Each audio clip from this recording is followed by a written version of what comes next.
Hi, Catherine here with Circle Art Designs.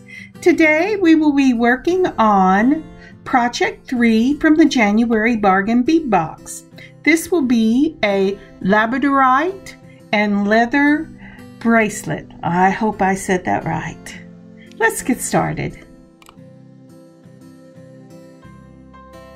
Now from the Bargain Bead Box, we will be using some of the 5" strand of Labradorite large chip beads.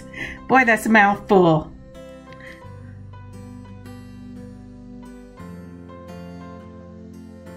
If you don't have these from the Bargain Bead Box, I've also made it using shell and pearl, and I've also made it using other chips that I had.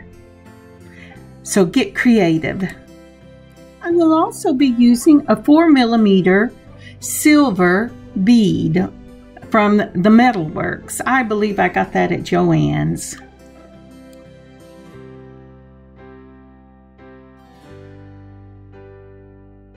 We will need 2 thread guards or wire guards, whichever you call them, and I'm using those in the silver. And you will need a beading wire of your choice. I'm using the silver beading wire from my bulk pack. It is a 0.45. And from Beadalon, I will be using the number 2 crimp beads. I tried the number 1 because it said I could use it, but I couldn't get the wire to go in it. So I ended up with the number 2.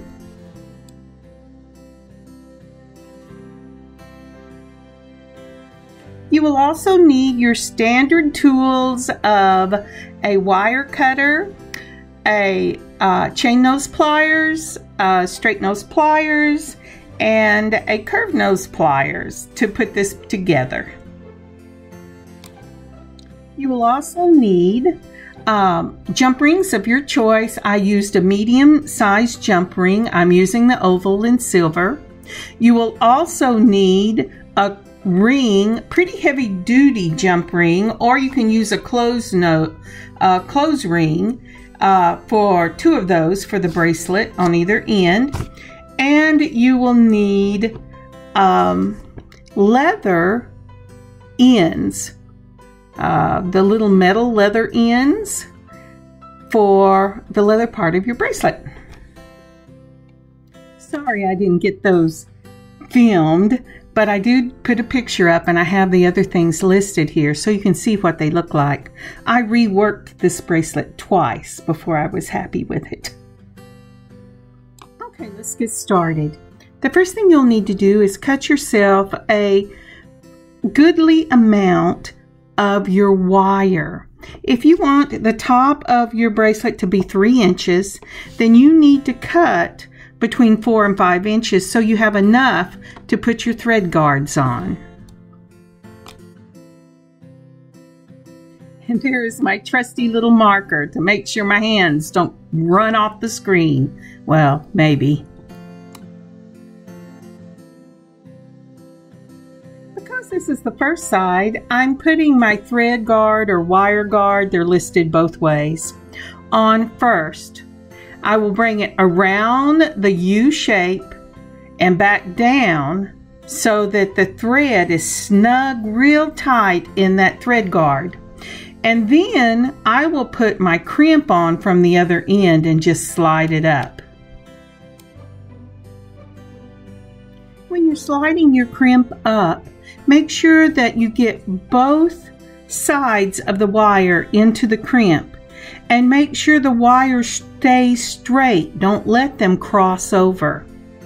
And then you will be ready to crimp.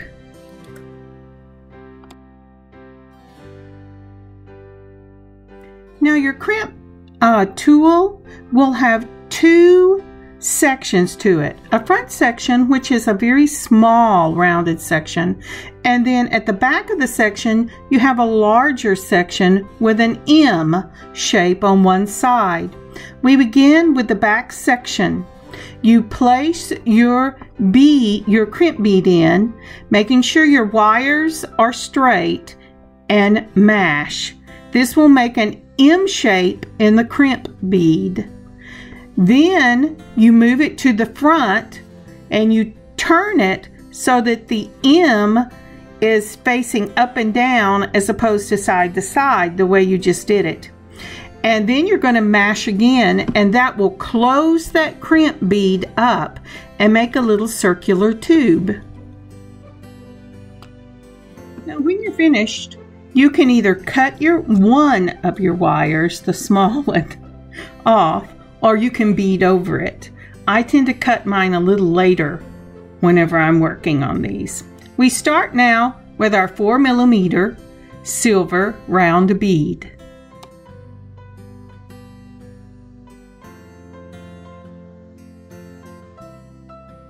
Then we will put on our Labradorite chips. You can use as many or as few as you want. I started out the first time with 5, and then I went to 3, and then I settled on 4. It's really your own personal taste, but we're going to thread our chips, and then we're going to put on our silver bead, then we're going to thread our chips and put on the silver bead until we get it the length we want. What I did not take into consideration the first time I did this is my heavy-duty jump rings at the end, and so I made it about 1 inch too big, or 1.5 inches by the time I counted the thread guard. And so make sure you take into consideration all your components when you're making this, or you will be doing what I did and take it apart several times till you get it the length you want it. Luckily, you don't put the leather on till later.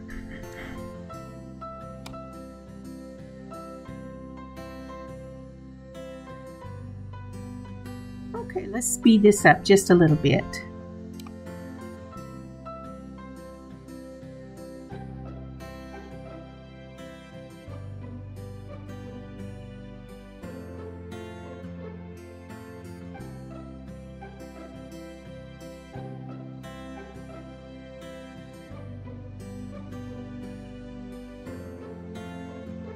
So this is the run through where I made it too wide for my wrist. You will see the changes in the finished product.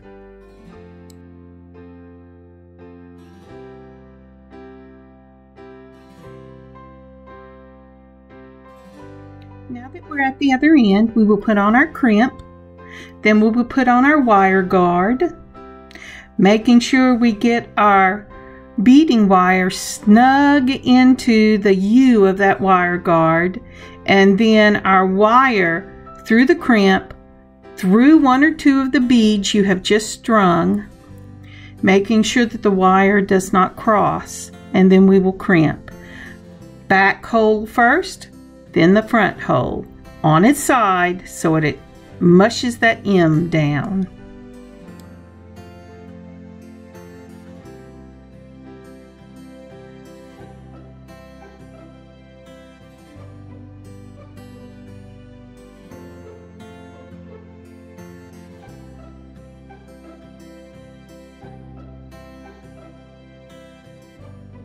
So this is how I make my wire tight. Once I've got the crimp exactly the way I want it, and I've got it through a couple of the beads, I put my needle nose pliers or my straight nose pliers into the U of that thread guard or wire guard, and then I pull using the pliers to add resistance so that wire will pull down tight. I've noticed that when I hold it in my hands or hold both sides in pliers, then I actually prevent the wire from moving.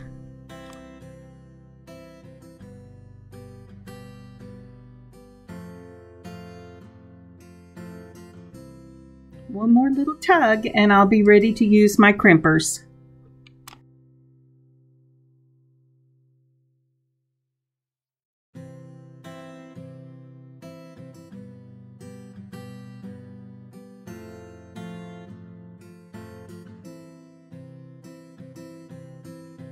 Again, go to the back hole first with the M in it. Press on your crimp bead. It will make an M shape. Turn it on its side. Go to the front hole. Press again, and it should bring both sides of the M together and make you a nice little round crimp.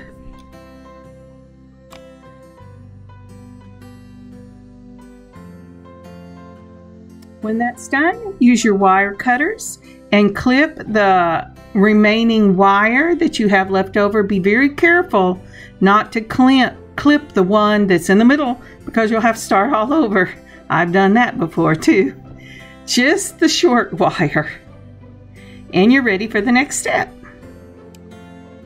Now, if you are using a closed ring, you must put those on before you get to the step when you are putting on your crimp beads on either end. I used heavy duty jump rings, so I put them on first, and then if I wanted 3 inches on the back of my bracelet, I took 4 inches times 2, because I'm going to fold this over for each side, and I put them on the heavy duty jump ring. Then I took some of the Loctite super glue. I put just a dab on it right close to the jump ring and held it together till it began to set. And then I went to the other side.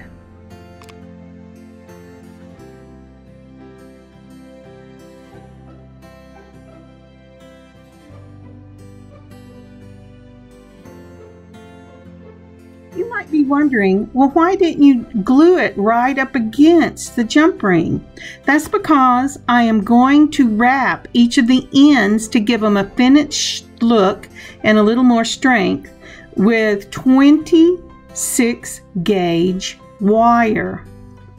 I take the wire and straighten it out, and then I will slip the end into the little hole between the jump ring and the glue, and I'm going to cut that flush against the leather so that nothing is poking out. Then I will wrap around my leather 4 times.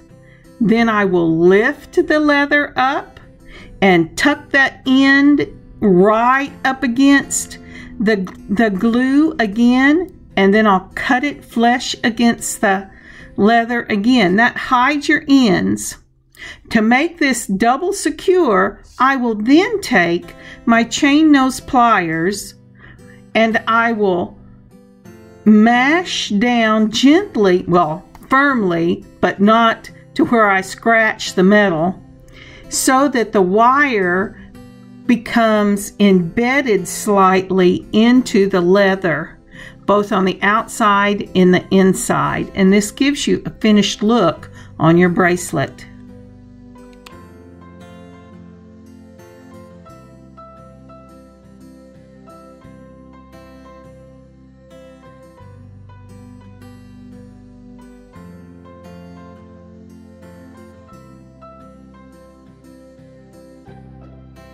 And when I'm finished, I will do it on the other side. I'll meet you back here.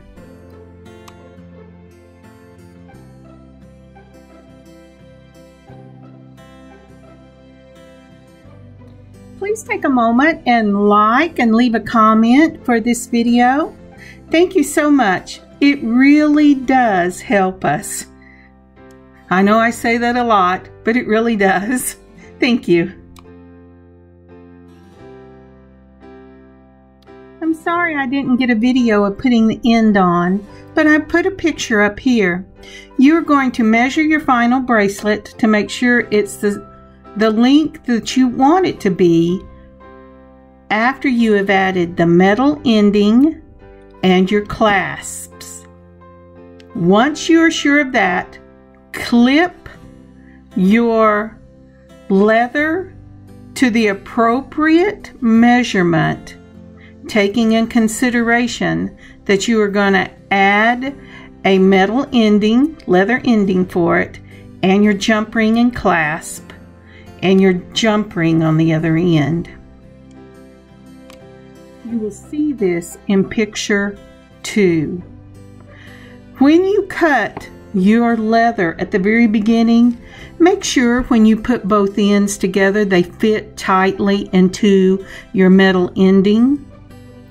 Once you've done that, then you're going to put a dot of your tight lock into the leather end, and then you will put your leather into your leather ending, that metal ending, and then let it set for a few minutes so it's good and tight. And then you're ready to put your lobster claw or your whatever you want as your closure. I like to use magnetic clasp for myself. Now when you put your clasp on, make sure that you holding your jump ring between 2 pliers, you turn one wrist to open it. Never pull it apart. Then when you get it on, turn it back and make sure it's good and closed. And that would be the end of your bracelet. And you will see what that's supposed to look like in example B in red.